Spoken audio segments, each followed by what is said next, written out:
you like to improve the value of cull cows? If so, the first thing I would suggest is timely culling.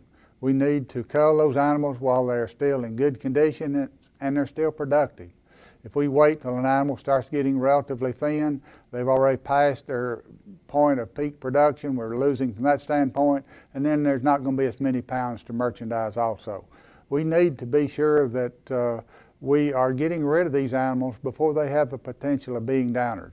Many times these thin cows or old cows will get down and will not be able to make it through the marketing channels.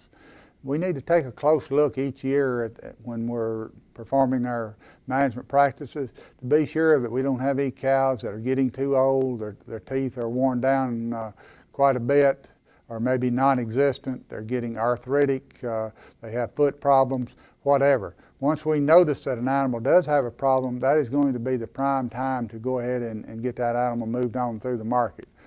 We don't need to forget those animals that are starting to get too thin or too fat. Again, each one of these may signal that that animal is not being as productive as it should be, and that would be an excellent time then to give some consideration to culling. Now again, if the whole group of animals in your herd is too fat, maybe you need to adjust the feeding program so that they're not consuming near as much or you're not supplementing as much. If all animals are thin, it may be that you need to provide a better nutrition program for all of them. But if you have those animals that are kind of extremes from what the rest of the herd would be, those are excellent candidates to get rid of them.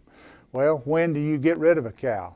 That's always the question. They always say, well, either she's pregnant or she's got a calf at side.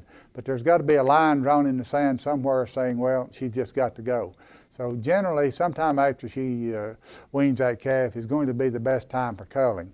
Now, it may be that you want to do it immediately, or it may be that you'll want to keep that cull cow around for a little while to put some additional weight back on her. And there's nothing wrong with that if you do have an ample feed supply.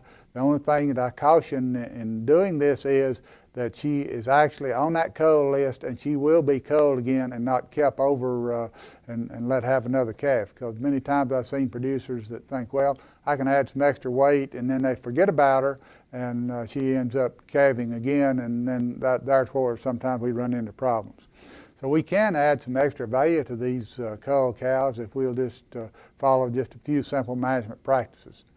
If you'd like some additional information regarding culling cows, contact your local extension agent.